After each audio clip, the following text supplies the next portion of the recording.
오늘의 말씀부터는 솔로몬의 잠언 1집이 끝나고 새로운 잠언의 모음집인 지혜자들의 잠언이 시작됩니다. 이 잠언들은 아버지가 자녀에게 교훈하듯 지혜자들이 그의 자녀와 같은 제자들에게 교훈한 내용들이 담겨져 있습니다. 오늘 본문의 앞부분은 이 잠언의 말씀들을 기록한 목적을 이야기하며 시작합니다. 먼저 17절의 말씀을 보겠습니다. 너는 귀를 기울여 지혜 있는 자의 말씀을 들으며 내 지식에 마음을 둘지어다. 지혜자는 명령의 말로 말씀을 시작합니다. 듣고 마음에 두라고 이야기합니다. 잠언은 계속해서 들음의 중요성에 대해서 이야기합니다. 오늘 지혜자도 귀를 기울여 들으라고 이야기합니다. 집중하라는 것이죠. 그리고 들으라는 것입니다. 말씀을 들어야 합니다. 귀를 막고 듣지 않는다면 잠언의 말씀과 같이 미련한 데 처할 뿐입니다. 그리고 더 나아가 지혜자는 그 말씀을 마음에 두라고 이야기합니다. 듣는 것으로 끝나는 게 아니라 자신의 삶으로 체화하라는 것이죠. 마음은 온몸을 뜻대로 움직이는 기관으로 여겨집니다. 그래서 우리의 삶과 행동은 우리의 마음에 무엇이 담겨져 있는가에 따라서 다르게 움직이게 됩니다. 그렇기 때문에 지혜자는 가장 가치 있는 것, 우리의 마음에 하나님의 지혜와 지식으로 채우라고 명하고 있는 것이죠. 이 명령의 이유를 지혜자는 18절의 말씀으로 이야기합니다. 이것을 내 속에 보존하며 내 입술 위에 함께 있게 함이 아름다우니라. 18절의 말씀을 직역해 보면 이렇습니다. 이 지혜의 말씀을 완전히 소화시켜서 너의 것으로 만들 때 즐겁기 때문이다. 그러니 언제든지 내 입으로 그것을 말할 수 있도록 준비가 되어 있어야 한다. 그러니까 하나님의 말씀을 그저 좋은 글귀, 세상의 말들처럼 그렇게 흘러가게 두어서는 안 된다는 것이죠. 우리를 살리시고 세우시는 이 생명의 말씀을 우리 마음에 깊이 새기고 우리의 삶이 되도록 해야 된다는 것입니다. 그래서 우리의 입술이 언제나 이 말씀으로 가득 차 있어서 나를 누르면 자동 반사와 같이 이 지혜의 말이 자연스럽게 흘러나오는 삶이 되어야 한다는 것이죠. 그럴 때 우리의 삶은 아름답게 하나님께서 주신 그 기쁨으로 즐겁게 되기 때문에 너는 이 말씀을 들으라, 그리고 마음에 새기고 이제 완전히 너의 것으로 소화하라 라고 이야기하고 있습니다. 계속해서 지혜자는 이 지혜의 말씀을 전하는 특별한 이유가 있다고 전하고 있습니다. 19절의 말씀을 보겠습니다. 내가 내게 여호와를 의뢰하게 하려 하여 이것을 오늘 특별히 내게 알게 하였노니. 이 지혜의 말씀을 알게 하는 가장 중요한 이유가 여호와를 의뢰하게 하기 위함이라고 말합니다. 의뢰한다는 것, 우리의 신뢰를 하나님께 둔다는 것입니다. 하나님을 신뢰하는 삶을 살도록 내게도 특별히 이 지혜의 말씀들을 전한다는 것이죠. 그리고 지혜자는 20절의 말씀과 같이 모략과 지식의 아름다운 말씀을 기록하는 이유가 있다고 말합니다. 그 이유는 21절에 나오는데요. 먼저는 진리의 확실한 말씀을 깨닫게 하기 위해서입니다. 그리고 이 진리를 묻는 자에게 바른 대답을 할 수 있게 하기 위해서죠. 정확해 본다면 지혜자는 우리로 하여금 지혜의 말씀을 통해 하나님을 신뢰하는 삶을 살게 하기 위해서, 그리고 진리를 깨닫는 삶을 살기 위해서 이 말씀을 기록하였다고 합니다.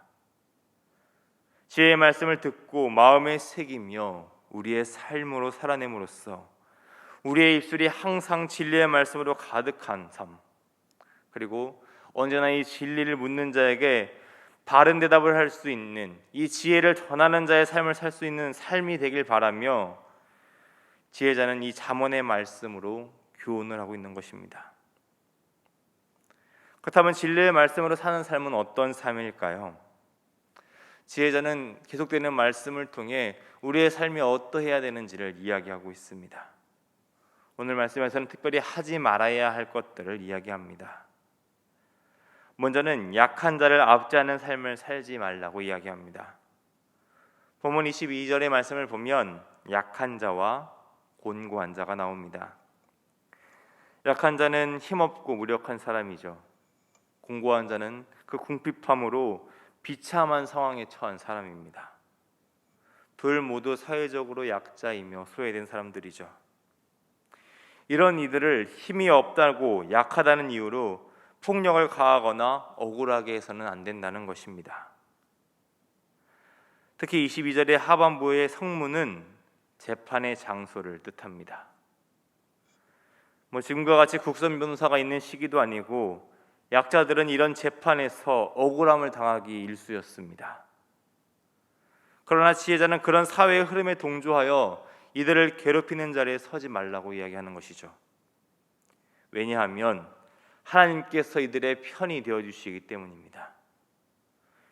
23절에 여호와께서 신원하여 주신다는 것은 오늘날의 표현을 하면 하나님께서 그 사람들의 변호사가 되어주신다는 것입니다. 이 법정 소송 가운데 약한 자와 곤고한 자를 대신해서 억울함을 풀어주실 것이라는 것이죠. 또한 23절 하반부는 이렇게 약한 자와 곤고한 자를 노략했던 이들에 대한 하나님의 심판을 이야기합니다. 악인에 대한 분명한 심판과 약자들의 억울함을 풀어주실 하나님의 그 인자심을 이야기하고 있는 것이죠. 그러니 우리 또한 하나님 편에 서서 약자를 돌봐야 함을 이야기하고 있는 것입니다. 그 다음으로 지혜자는 분노를 멀리하는 삶을 이야기합니다. 24절을 보면 또 두 명의 사람들이 나오죠. 노를 품는 자와 울분한 자가 나옵니다. 자문의 말씀은 계속해서 분을 내는 자들의 어리석음과 위험성에 관해서 반복해서 이야기합니다. 반복한다는 것은 그만큼 중요하다는 것이죠. 또한 우리의 삶에서 쉽게 찾아볼 수 있는 상황이니 분별해서 그 삶을 피하라는 것입니다. 그래서 지혜자는 사귀지 말라고 이야기합니다. 그 길을 함께 동행하지도 말라고 이야기하죠. 노를 품고 울분을 토하는 자 곁에 있으면 그 분노의 불길에 휩싸여서 화를 당하기 때문입니다. 또한 25절을 보면 그의 행위를 본받는다라고 합니다. 분노에는 전염성이 있다는 것이죠. 분을 내는 사람 곁에 있다 보면 나도 모르게 그 분노에 휩쓸려 쉽게 분을 내고는 합니다. 그러다 보면 사냥꾼의 덫에 빠져 생명을 잃는 것처럼 우리의 생명을 잃게 될 것이라고 경고하고 있는 것입니다. 이 분노의 길의 결말은 죽음이라는 것이죠. 그러니 그들을 피하고 가까이도 하지 말라는 것입니다. 또한 지혜자는 말씀을 통해 빚보증을 서지 말라고 이야기합니다. 이 역시 잠언의 말씀에서 자주 반복되는 교훈입니다. 26절 앞부분을 보면 손을 잡지 말라고 이야기하죠. 고대 사회에서 손을 잡고 악수를 하는 것은 계약을 의미합니다. 그럼 계약서에 지금 도장을 찍는다는 것이죠. 지금 다른 사람의 빚의 보증을 서겠다고 도장을 찍는 행위를 하지 말라는 것입니다. 고대 사회에서도 물론 지금도 마찬가지지만 보증을 서게 되면 그 빚에 대한 저당물을 잡게 됩니다. 그 빌린 것을 돌려줄 증거로 저당을 잡는 것이죠. 그런데 가난한 자가 마지막에 저당으로 잡히는 것은 일반적으로 겉옷이었습니다. 겉옷은 보통 바닥에 깔거나 덮고 자는 것으로 그 사람의 마지막 존엄성을 뜻하는 옷입니다. 27절에 누운 침상마저 빼앗긴다는 것은 그 존엄성마저도 빼앗기는 최악의 상황이라는 것입니다. 이렇게 위험한 것이니 어찌 그렇게 쉽게 남을 위해 보증을 쓸 수 있느냐. 너의 그 잠자리마저도, 그 추위를 피할 그 작은 옷마저도 빼앗길 이 위험한 상황에 너는 서지 말라. 이렇게 다시 한번 그 사람들에게 되물으며 우리에게 보증의 위험성을 다시 한번 교훈하고 있는 것입니다. 그리고 마지막으로 지혜자는 타인의 재산을 침해하지 말라고 이야기합니다. 28절의 말씀을 보면 지계석이 나옵니다. 지계석은 단어 그대로 땅의 경계를 나누는 돌이죠. 지금처럼 지적도를 통해 땅의 경계를 알 수 없었던 고대에는 돌에 표시를 해서 자신의 소유의 땅을 구분하고는 했습니다. 그런 지계석으로 옮긴다는 것은 상대방의 재산을 빼앗는 행위입니다. 지계석으로 옮김으로써 상대방을 속이고 그 재산을 빼앗아 자신의 것으로 만드는 악한 행위이죠. 특별히 약자들은 힘 있는 자들이 이렇게 지계석으로 옮기면 그저 힘없이 빼앗길 수밖에 없었습니다. 이 말씀 역시 약자를 돌보시고 보호하시는 하나님의 사랑이 담긴 명령의 말씀입니다. 그 한 가족이 생존할 수 있는 그 필수적인 땅을 빼앗지 말고 그들의 삶을 보호해야 한다는 하나님의 사랑을 이 말씀을 통해서 전하고 있는 것이죠. 이렇게 지혜자는 하나님의 지혜를 듣고 마음에 두며 이런 삶들을 우리의 삶으로 살아내라고 이야기합니다. 그리고 그렇게 삶을 살아내는 사람을 29절로 표현하고 있죠. 본문 29절의 말씀을 함께 보겠습니다. 내가 자기 일에 능숙한 사람을 보았느냐? 이러한 사람은 왕 앞에 설 것이요 천한 자 앞에 서지 아니하리라. 지혜자는 자기 일에 능숙한 사람을 보았느냐고 묻습니다. 능숙한 사람, 문자 그대로 경험이 풍부하고 지식을 갖춘 사람입니다. 오늘 말씀에서와 같이 하나님의 지혜의 말씀을 마음에 품고 그 지혜의 삶을 살아내어 익숙하게 자신의 삶에서 능숙하게 그 지혜의 삶을 살아가는 사람을 뜻합니다. 그런 사람은 왕 앞에 서게 된다고 이야기하죠. 하나님의 지혜로 충만하기 때문에 세상적으로도 인정받는 자리에 서게 됩니다. 동시에 왕이신 하나님 앞에서도 칭찬받는 사람이 되는 것이죠. 이렇게 지혜로 충만한 능숙한 사람은 천한 자, 다시 표현해서 하나님의 말씀에 무지하여 어리석게 된 자들 앞에 서서 그들과 같은 대우를 받지 않습니다. 그렇기 때문에 지혜자는 하나님의 지혜의 말씀을 듣고 마음에 새기며 그 지혜의 삶을 온전히 살아가는 삶이 되어야 된다고 반복해서 이야기하고 있습니다. 오늘 우리도 이 지혜자가 전하는 하나님의 말씀을 들어야 합니다. 그리고 그 말씀을 우리의 마음판에 잘 새겨야 하죠. 이 지혜가 우리의 삶의 방식이 되어서 자동 반사와 같이 이 지혜의 삶이 자연스럽게 흘러나오는 삶이 되어야 합니다. 또한 우리의 입술에는 하나님의 지혜의 말씀이 가득하여 누가 진리에 대해 물을 때 하나님의 지혜를 바르게 전하며 복음을 증거하는 자로 서야 함을 말씀은 전하고 있습니다.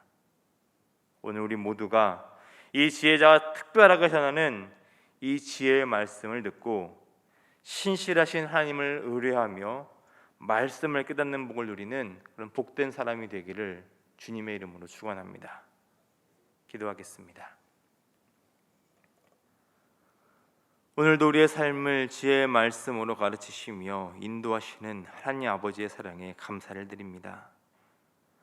지혜의 말씀이 들려올 때 귀를 기울여 듣게 하옵소서. 또한 그 말씀을 마음에 새기며 삶의 모습으로 드러나게 하옵소서. 우리의 입술이 하나님의 지혜로 가득 차며 그 지혜의 말씀을 증거하며 복음을 전하는 삶이 되기를 원합니다. 그렇게 매일의 삶에서 신실하신 하나님의 말씀을 의지하며 믿음의 발걸음을 내딛는 우리가 되게 하여 주옵소서. 오늘도 말씀을 묵상하며 하나님과 더욱 가까워지는 하루가 되기를 소망합니다. 특별히 이 새벽 기도로 나아갈 때에 더욱 하나님을 의뢰하는 믿음의 시간이 될 수 있도록 주의 시간 우리 가운데 함께하여 주시옵소서. 사랑이 많으신 우리 주님 예수님의 이름으로 기도드립니다. 아멘.